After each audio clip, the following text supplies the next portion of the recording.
Hey, this is Jason with Baguette Bound. Today we're talking French visas. Specifically, today we're going to look at the French Visa Wizard. The French Visa Wizard is a great website provided by the French government. It's a really useful tool that allows you to type in your own personal information about yourself, about your planned trip to France, and it gives you some answers. It's like, do you need a visa? Do you need a passport? If you do need a visa, what type of visas do you need? And what type of, maybe most importantly, what type of supporting documents are you going to need to provide in order to qualify for that visa? It'll show you the costs. It gives you a kind of bullet point list at the end of all the things you're going to need to provide. Rain and I found it super useful in our initial planning process. We were thinking about moving to France to see which visa would work for us and what type of documents did I need to start gathering before we started the visa application process. So let's go take a look at the wizard. Let's jump in. Hey, so we are looking at the French Visa Wizard. So this might be useful if you are wondering, do I need a visa for my trip to France? What kind of visas are available to me? And maybe most importantly, what kind of documentation and support do I need for these different visa options? Government websites aren't always useful. I do really like this, the French Visa website, though. I find it very intuitive, very easy to use, has lots of good information. So let's jump in. So we start here, francevisas.gov.fr. So the .gov.fr, so that's just like the .gov sites in the US. It's indicative of an official French government site. So this is where kind of all the visa magic happens. The first question right here on the front of the page, do you need a visa? So we can launch that and go right into the Visa Wizard. This site has lots of good information to start with on the different types of visas that are available, short, long-term, for tourism, for business, studying, any kind of student visas, family visas if you're reuniting with a French national or a European national who's living in France. Some FAQs for maybe what to do first or what to expect as soon as you arrive in France. So that's all good information as well. But the Visa Wizard is going to help us figure out what type of visa might apply for your trip and what kind of documentation you're going to need. So let's dive in. First you start with your nationality, where you're coming from. And you can choose American. There's a lot of options here. So you've got lots of options if you're not from the US.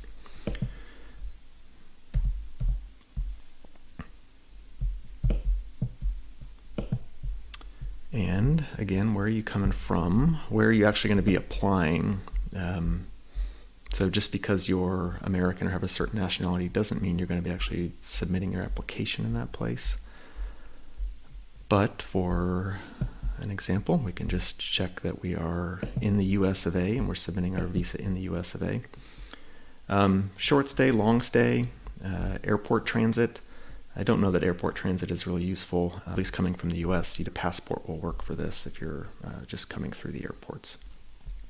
As a general rule, if your stay in France is less than 90 days, and you have a US passport, your passport works. You don't need a visa for that. And choosing your location, let's go back and choose longer than 90 days. So where are you coming to? Where in France are you coming to? Kind of mainland France, or it includes Monaco, and then kind of parts of the French Republic that are spread around the world outside of mainland France. So you may get different answers based on your choice there. I'm going to choose mainland France. It auto-fills in. I'm coming in from the US. What kind of document do you have? So you have to have a passport first, and probably most of us have an ordinary passport. An official passport, that one was a little confusing. So you'd have an official passport if you were doing official business on behalf of the country that you're coming from. So if you're a representative of the US of A, you might have an official passport. That's probably not our case in most circumstances. So we've got an ordinary passport. So it tells us, we're an American, we're staying longer than 90 days, you do need a visa. It gives you a few qualifiers, perhaps not in certain situations. But for most people, now it's going to give you the option of choosing, why are you coming to France for longer than 90 days? What's the purpose of your trip? Some of the common ones might be students, might be business, and might be a visitor. So we'll kind of look at all three real quick. So choosing we're coming for work, maybe one of the better options to stay long term would be to come on a liberal or independent profession visa. This means that you're starting a business or you're bringing your small business over to France.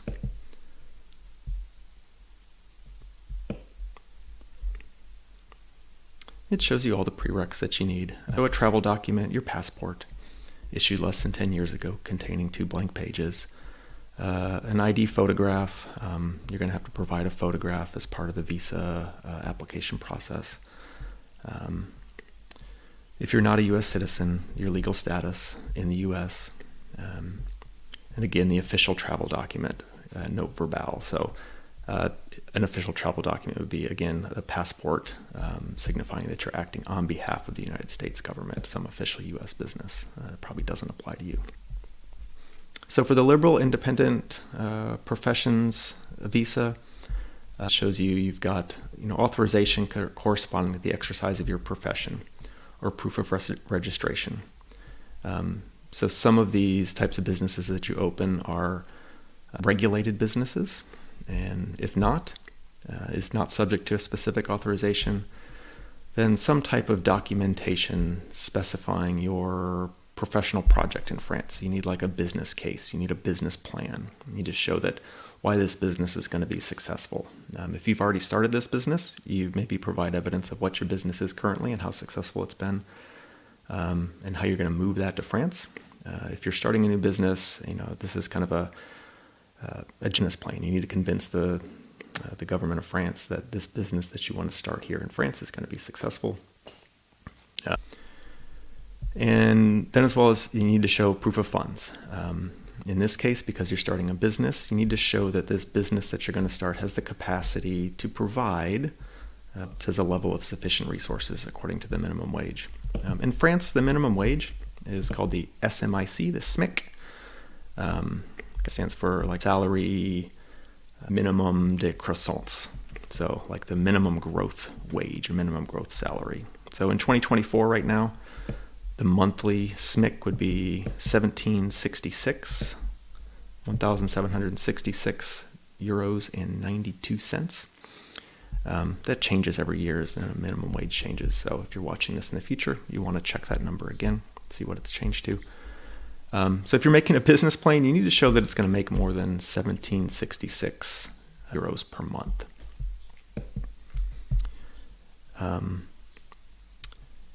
And then the final one, in the case of a continuing business, just showing that, again, a business plan showing that your business is currently effective and how you'll be able to operate it in France. It shows you the fees, 99 euros. So pretty simple. This gives you a good place to start. Some of these you can do some more research if you're wondering what the liberal professions are, what's regulated. The BPI France website, bpifrance-creation.fr. We'll put all these links in the description. This is a kind of an offshoot of the French government. They were set up to help small businesses get founded, help finance and grow, do expansions. I think they've been around since, post-World War I.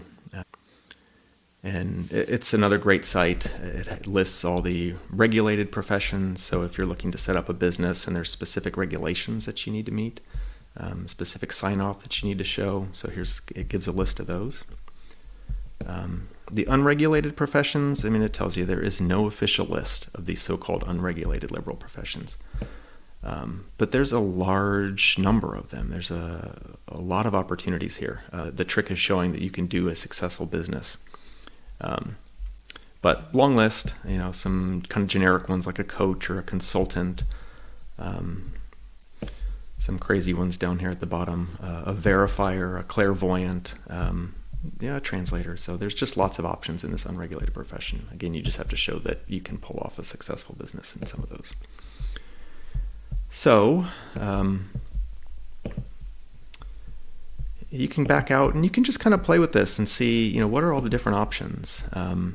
Maybe you want to be a visitor. And on this one, so entitled to a pension, pension's talking about a French pension. So if you have a French pension from a French company, that's your option. That probably doesn't apply to most people. Most of us are going to be just visitors. And again, it shows you you do need a visa. And here's all the prereqs for a visitor adult visa. You know, a travel document, a photograph, proof of your legal status if you're not an actual U.S. citizen. You know, and it goes on to cover everything you're going to need. So this is what, when you do the actual visa application, you're going to need to provide all this in order to get a valid visa and get accepted by France. So for the visitor visa, you know, maybe the specifics here, you need a letter. If you're currently employed, but you'll be coming as a visitor, you need a letter from your employer showing that you're taking this year off. It's verified by your employer that you're allowed to be here. You'll be here for a set amount of time, and then you'll go back and rejoin your job. So maybe you're taking a long vacation, a sabbatical, something like that. If you're not working, then you have to give a written letter promising not to exercise professional activities in France. Again, this is a visitor visa. France wants to make sure you're not coming to take jobs away from the willing and able French workers. You know, funds, you've got to show proof of resources, be prepared to show some bank statements or some investment accounts. Proof of accommodation, you got to show you that you're living somewhere, any kind of hotel, Airbnb, or a long-term rental, but be ready to provide those printed kind of receipts or a contract if you have that. And health insurance. You've got to be able to, you've got to provide kind of travel health insurance. You can find those, kind of maybe it might be called the Schengen travel insurance or European travel insurance. You can look for that, but it gives you the minimums that you have to have covered. Again, the cost of that one's 99 euros. For us, we also brought our daughter. So our daughter came over on a visitor minor visa. She's in school, but we did not do a student visa, which seemed more aimed at people coming over for university or college here. So the visitor for a minor is similar to the visitor as an adult. It does say certificate of pre-enrollment in a French school, or if homeschooled, a written agreement from the town hall. France is not big on homeschooling. It's very difficult to stay long-term and be allowed to homeschool. There's very specific rules on that. What we did, we provided, we had enrolled our daughter in an online homeschooling company. And we had, at the time we did the visa, we were not enrolled in a French public school yet, but we had various email communications with the school that we intended to go to. And with the French department school regulators showing that this was in process. So I provided both of those, that she was in this homeschooling organization. She was signed up for her grade. It would start in the fall, the regular fall semester, but we were working on French school. And that was okay. She wasn't enrolled in the French school. French school enrollment happens kind of spring time period. We missed that time window, but what we were able to provide, kind of this proof of work in progress, was enough. So yeah, this one, again, it shows you the amount that's going to be paid, all the useful documents that you're going to need. So we visited this site a lot when we were looking at our options, planning things out. I found it very helpful to be able to print these out, stick them on the wall, and know, do we have these kind of documents? Is this visa going to work for us? Are we going to be able to provide our proof and enough support to be able to get this? So hopefully this was helpful for you. If you have any thoughts or experiences or specific questions on this, feel free to put them down in the comments. Okay, and thanks for joining us. A bientôt.